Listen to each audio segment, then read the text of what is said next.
तेज तरार और अचानक औचक निरीक्षण को लेकर जाने जाने वाले उत्तराखंड के कुमाऊं कमिश्नर दीपक रावत ने बाजपुर के सामुदायिक स्वास्थ्य केंद्र का औचक निरीक्षण अलग अंदाज से किया, जिससे अधिकारियों के हाथ पैर ही फूल गए। दरअसल उत्तराखंड के कुमाऊं कमिश्नर दीपक रावत का बाजपुर चीनी मिल, तहसील और एसडीएम कार्यालय में निरीक्षण करने का कार्यक्रम प्रस्तावित था, लेकिन कुमाऊं कमिश्नर दीपक रावत ने बाजपुर के सामुदायिक स्वास्थ्य केंद्र का औचक निरीक्षण किया। कुमाऊं कमिश्नर दीपक रावत के स्वास्थ्य केंद्र में पहुंचते ही कर्मचारियों में हड़कंप मच गया, जहां दीपक रावत ने महिला वार्ड, एक्सरे कक्ष, शौचालय, दवा वितरण कक्ष और दवा स्टोर कक्ष का निरीक्षण किया, जहां दवा स्टोर कक्ष में दवाओं के स्टॉक में खत्म होने और मौके पर दवाओं के न मिलने पर कुमाऊं कमिश्नर दीपक रावत ने स्टोर इंचार्ज की जमकर फटकार लगाई और स्पष्टीकरण देने की बात कही। वहीं कुमाऊं कमिश्नर दीपक रावत ने सीएमएस डॉक्टर पंकज माथुर को व्यवस्था को दुरुस्त करने की बात कही है।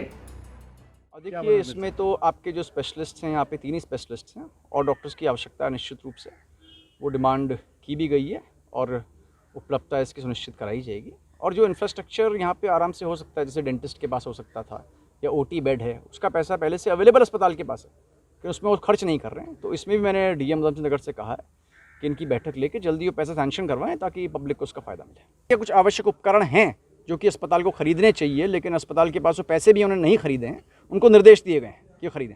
जी ने निर्देश दिए हैं कि एक तो जो हमारे ऐसे सरकारी ऑफिस हैं जहाँ पब्लिक का ज़्यादा से वास्ता पड़ता है, उनको औचक रूप से कभी कभी देखा जाए।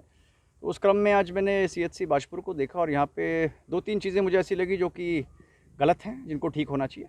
एक तो जो दवाएँ हमारे पास अंदर अवेलेबल हैं, उनका एक बहुत बड़ा सा पोस्टर या फ्लेक्सी बाहर पहले से लिखा रहना चाहिए और पब्लिक को ये पता रहना चाहिए कि ये दवाइयाँ अस्पताल में अवेलेबल हैं और इस संख्या में अवेलेबल हैं।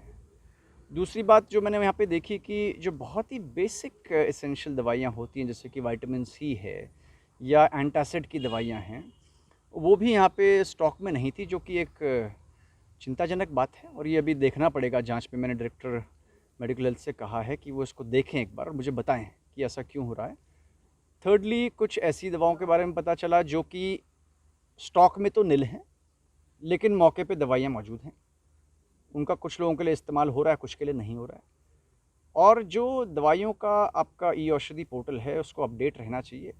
किसी भी वक्त जो CMS वहाँ के अस्पताल के, उनको पता रहना चाहिए कि ये दवाइयाँ मेरे पास हैं, ये नहीं हैं, ये क्रिटिकल हैं, इनको मंगवाया जाना है। वो मॉनिटरिंग मैं समझता हूँ कि यहाँ पे थोड़ा वीक है और इस वजह से फिर ये होता है कि दवाइयाँ अगर हम आर्टिफिशियली दिखाएंगे कि नहीं है और बाहर से दवाइयाँ लिखेंगे तो पब्लिक को भी उसका पैसा देना पड़ रहा है, जो कि गलत है। तो मैंने इसमें सेक्रेटरी हमारे हेल्थ हैं, प्रभारी सचिव, उनसे भी बात की है, उनसे बताया कि वो अपने एंड पे भी देख लें और डीएम उधमसिंह नगर से भी कहा है कि वो इसकी बारीक समीक्षा कर लें। और ये भी एक्सपेक्टेड है कि जो हॉस्पिटल के CMS हैं वो खुद भी इसका रिव्यू करें। अगर वो नहीं कर रहे हैं तो वो उचित नहीं है। और जो फार्मासिस्ट हैं जो इस सिस्टम को देख रहे हैं, वो भी इसको कंट्रोल करने में, इसको अपडेट करने में अपने आप को अनफिट पा रहे हैं, तो उनको भी इसके लिए पूरी तरह से ट्रेन होना चाहिए।